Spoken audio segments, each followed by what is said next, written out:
В этом году мы отмечаем 175-летие Абая Кунанбаева и 130 лет, как были опубликованы слова назидания.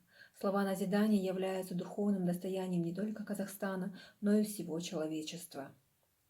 А сейчас я хочу прочитать 14 слово назидания на французском языке. 14e réflexion. Est-ce qu'un homme vivant a un organe plus cher pour lui que son cœur? En nommant quelqu'un homme de cœur, les Kazakhs ont toujours en vue un homme courageux. En dehors de cela, ils ne connaissent exactement aucun des traits du cœur, la bonté, la charité, la miséricorde, la compassion, la considération des autres personnes comme frères égaux. Tout cela caractérise un cœur humain. L'amour aussi se rapporte à ces qualités. Si la langue obéit au cœur, elle ne ment jamais. Et si elle se soumet à la ruse et au mensonge, le cœur reste à l'écart. L'homme de cœur, tel que le connaissent les Kazakhs, ne possède pas la majorité de ces qualités. Un véritable homme de cœur est celui qui sait se soumettre aux arguments raisonnables, qui tient parole, qui se tient à l'écart du mal, qui ne se fourvoie pas avec les gens qui ont choisi une voie fausse, qui accepte ce que lui dit les raisons, juste bien que cette acceptation soit lourde pour lui, et qui n'admet jamais aucune chose sans qu'elle ne soit pas approuvée par les raisons, bien que cette admission soit facile. N'ayant pas ces qualités, l'homme de cœur pour les Kazakhs n'est pas un homme courageux, il est tout simplement un homme ayant le cœur d'un loup.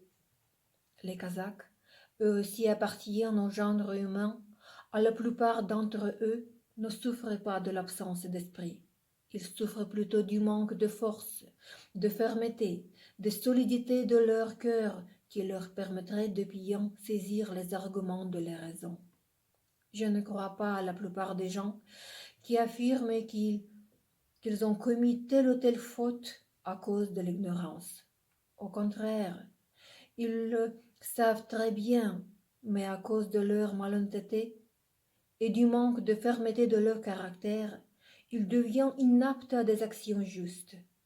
Je connais peu de Kazakhs qui aient une force suffisante pour se maîtriser et recommencer une vie paisible dès qu'ils s'habituent à des choses condamnables. Quant à ceux qu'on appelle héros-veillants, on leur donne cette renommée pour remplir leur cœur de haine envers les autres et pour les inciter à des actions scandaleuses.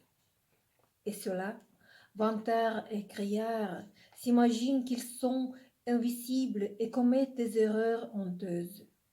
Un homme qui n'est pas capable de se maîtriser, d'avoir honte de ses actions amorales et d'avoir peur de Dieu, un homme qui s'adonne à des affaires condamnables et à la vantardise et qui n'a pas d'attitude lucide et critique envers lui-même, cet homme n'est pas un homme digne.